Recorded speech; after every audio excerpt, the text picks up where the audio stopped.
The Ink and Paint Club podcast is intended for mature audiences. I know we're usually talking about kids' cartoons and stuff, but there's going to be naughty language. Anyway, listener discretion is advised.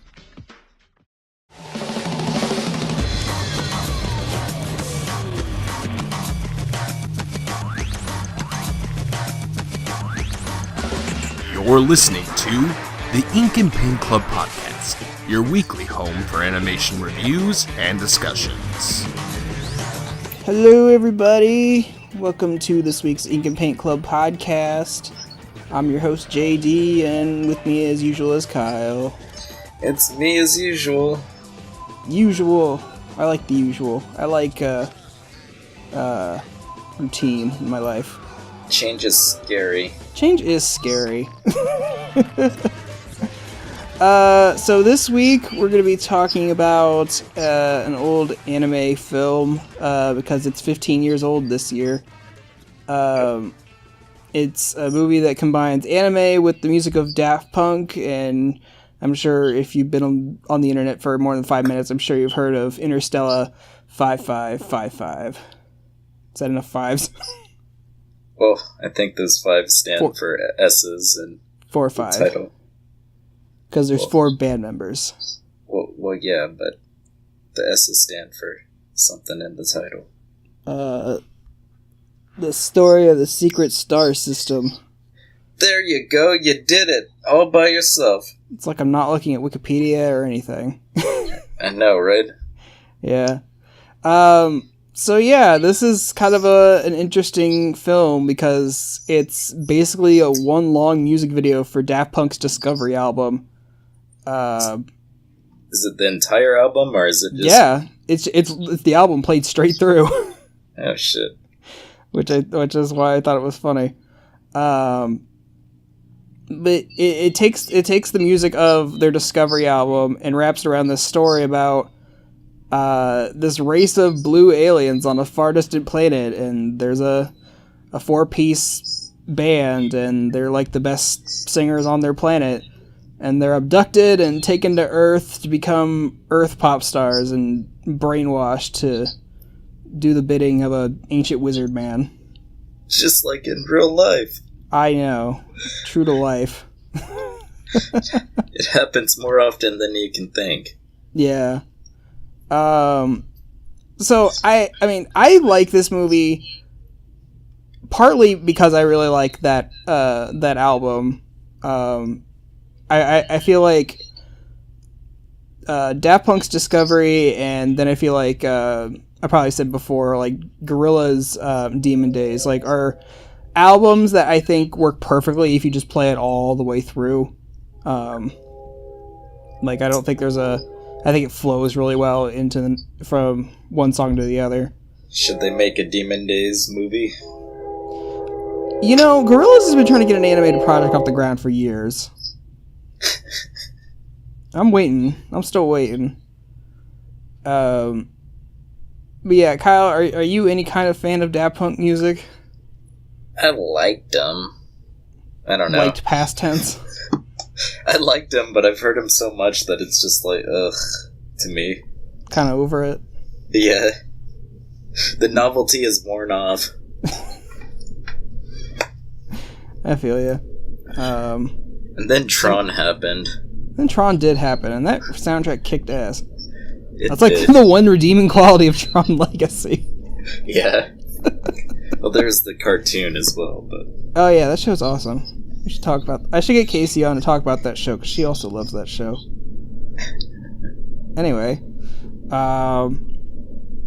So... the movie was done by Toei, who's like a big animation company over there in Japan, and I still can't find any definitive like info on this. I mean, I'm sure it's out there, but the art style is like very familiar, and I can't like put my finger on it exactly. Like there's a lot of Captain Harlock references in this, only because I was reading that the Daft Punk duo said like they were really influenced by Captain Harlock back in the day. Only because I mentioned it last night.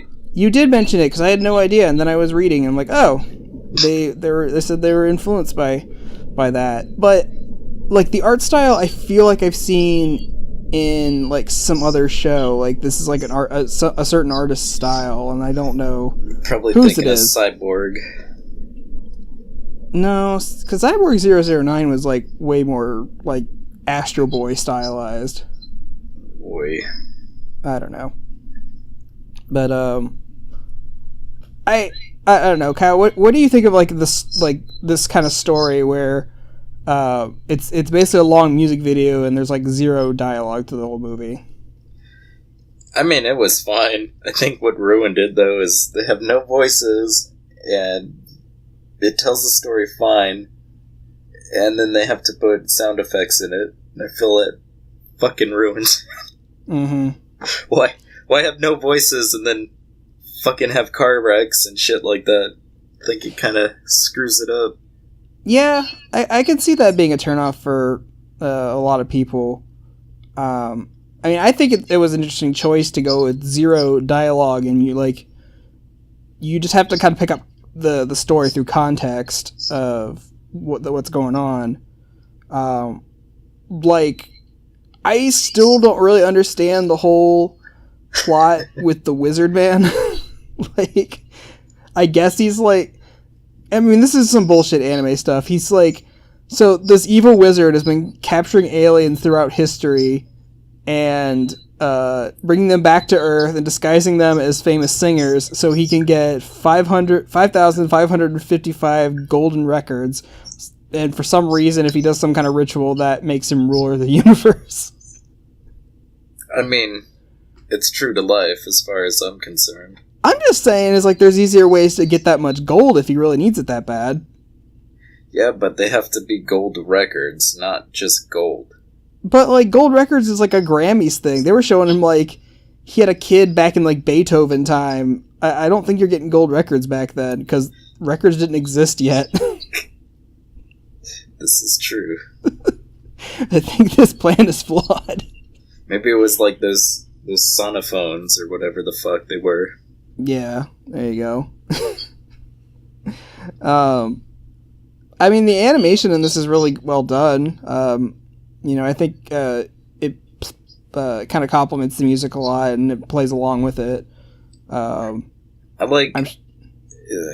like Toei's style or whatever. Yeah. It kind of makes me miss older style anime just a little bit. Dude, I'm totally there with you. Like, I feel like, and it's not true for every anime nowadays, but I feel like a lot of the time, anime today just doesn't have individual style. There's a chart online where it shows how it's changed from like the 70s up to the early 2000s. And it's true. I mean, just looking at Pokemon and how it looks now is like pretty much how everything else looks like. Yeah. I feel like anime today like skews a little more towards realism, rather than kind of having like exaggerated features. Because I mean, I've been like kind of going back and forth and watching like some old '90s anime, and I was like watching Slayers the other day, and I'm like, damn, I forgot how huge everyone's eyes used to be back in the day. You were watching Mighty Magiswords? Wow. I went there. You did.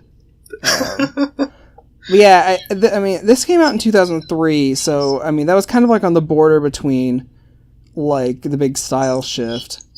I was 13 years old and I was in middle school. I don't know how old. Math's hard.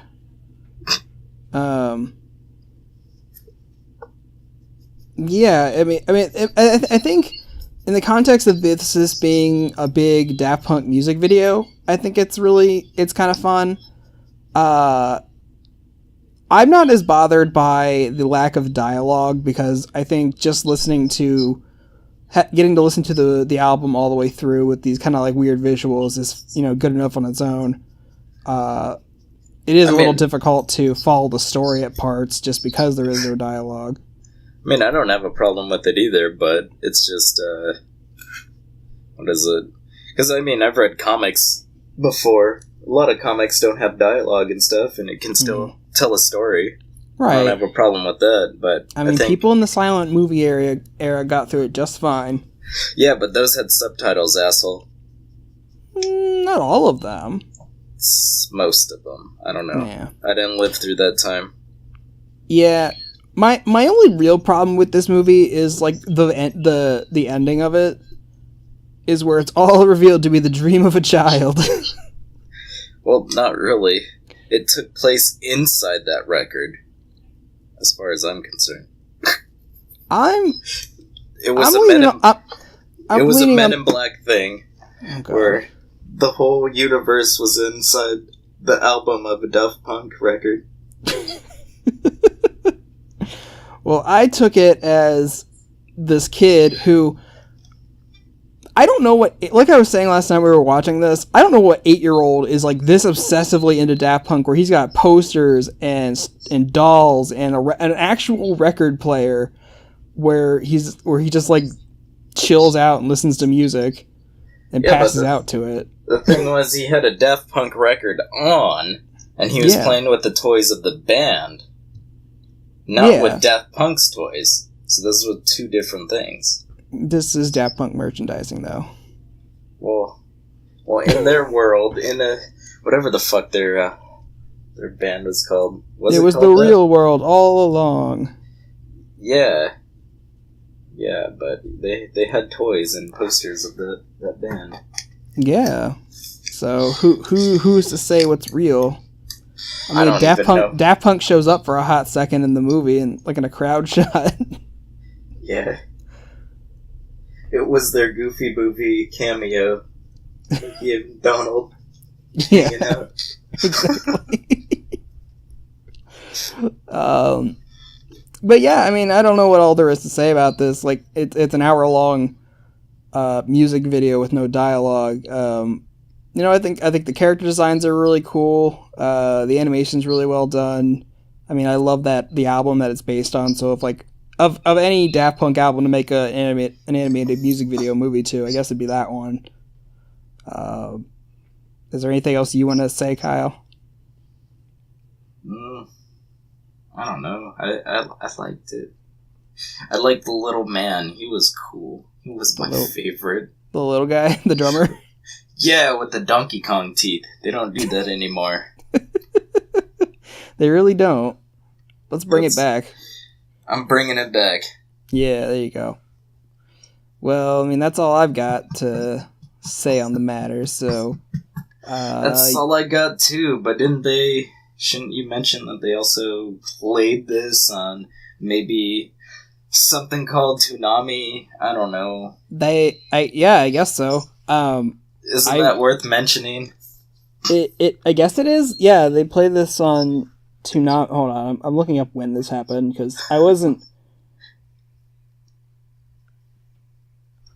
Wait, hold on. When did this come out? 2003? Well, Wikipedia is being weird because it's saying this movie was made in 2003, but it's saying it aired on Cartoon Network in 2001. Well, yeah. So how does that work?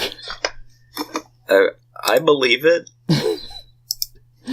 I don't know, but yeah, I guess it aired during the midnight run on Toonami back in the day. That was back in the day where I was young and didn't stay up very late most of the time. This is when they were playing Clint Eastwood. Yeah, they were playing like music videos and stuff.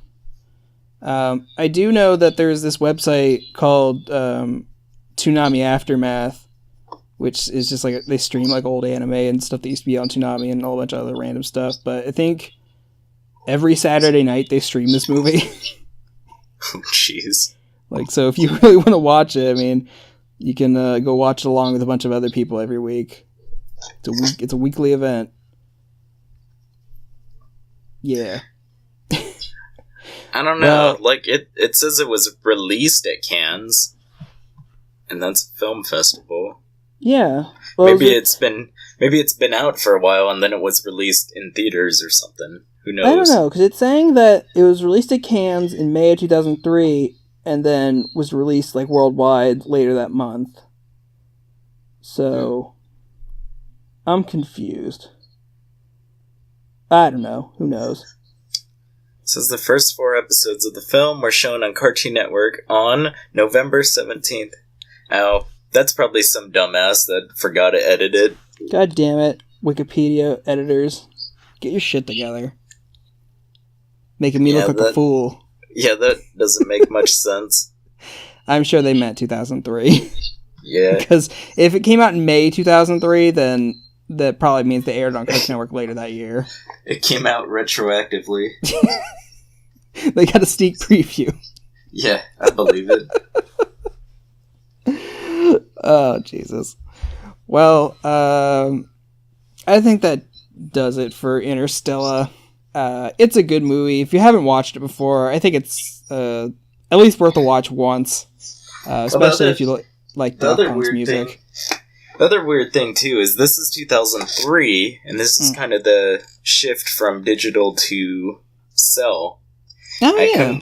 I couldn't find any cells online. Maybe this was digital. I don't know.